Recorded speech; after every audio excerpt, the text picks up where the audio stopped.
দেশের জনপ্রিয় দুই তারকা এফএস নাঈম ও রাফিয়াত রশিদ মিথিলা একসময় ছোট পর্দায় বহু নাটকে জুটি বেঁধে কাজ করেছেন তারা। এবার দুজনকে একসঙ্গে দেখা যাবে বড় পর্দায়। মুক্তি পেতে যাচ্ছে তাদের অভিনীত সিনেমা জলে জলে তারা।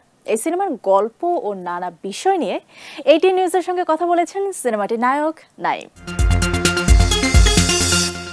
যাই আমি যত দূরে, মন থাকে তোর ঘরে।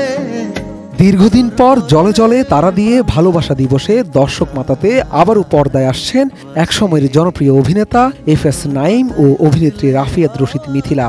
প্রথমবার বড় পর্দায় দেখা যাবে তাদের রসায়ন। দমে দমে মনটা বলে তোকে ভালোবাসি। অরুণ চৌধুরী পরিচালিত সিনেমাটিতে ভালোবাসার পাশাপাশি উঠে আসবে মানবিক সম্পর্কের নানা গল্প। এটিএন নিউজের সাথে একান্ত আলাপে তারই আভাস দিলেন সিনেমাটির হিরো এফএস নাঈম। অনেক কিছু বলতে চাই না গল্প নিয়ে, কিন্তু এইটুকু বলবো যে রায়হান খানের ক্যামেরায়, অরুণ চৌধুরীর ডিরেকশন, কনা ইমরানের কণ্ঠে গান, সেই সাথে ঠিকঠাক একটা ছবি হয়তো সবাই উপভোগ করতে পারবে। সিনেমাটি অনুদান পায় 2020-21 অর্থ বছরে। করোনার মধ্যেই 2021 সালের অক্টোবরে মানিকগঞ্জে হয় শুটিং। শেষ হয় মাত্র 3 সপ্তাহে। সেই জার্নিটাও ছিল বেশ কঠিন, মানে খুবই ডিফিকাল্ট একটা শ্যুট। টিমের সবার সহযোগিতায় আমরা খুব আরামভাবে শুটিংটা করেছি। ঝড় হচ্ছিল এবং আমরা নদীর মাঝখানে, তখন একটু ডিফিকাল্ট ছিল, বাট আলহামদুলিল্লাহ।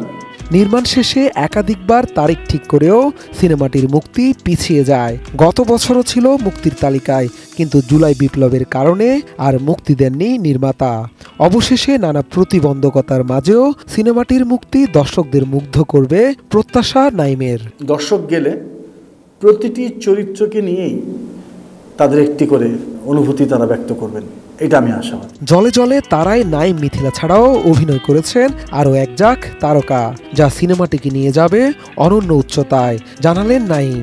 মিথিলা আছেন, মুস্তাফিজুর নূর ইমরান আছেন, আমাদের পাবেল ভাই আছেন, আমাদের বাবু ভাই আছেন, আমাদের মিঠু আপা আছেন, এবং প্রত্যেকের অভিনয়ের কারণে প্রতিটি দৃশ্য না অনেক বেশি টাচড, অনেক বেশি ইমোশনাল। 14 ফেব্রুয়ারি ভালোবাসা দিবসে এই সিনেমাটির মাধ্যমে দীর্ঘদিন পর পর্দায় ফিরছেন এফএস নাঈম। তাই দর্শকদের আলোচনা সমালোচনা দুটোই চান এই অভিনেতা।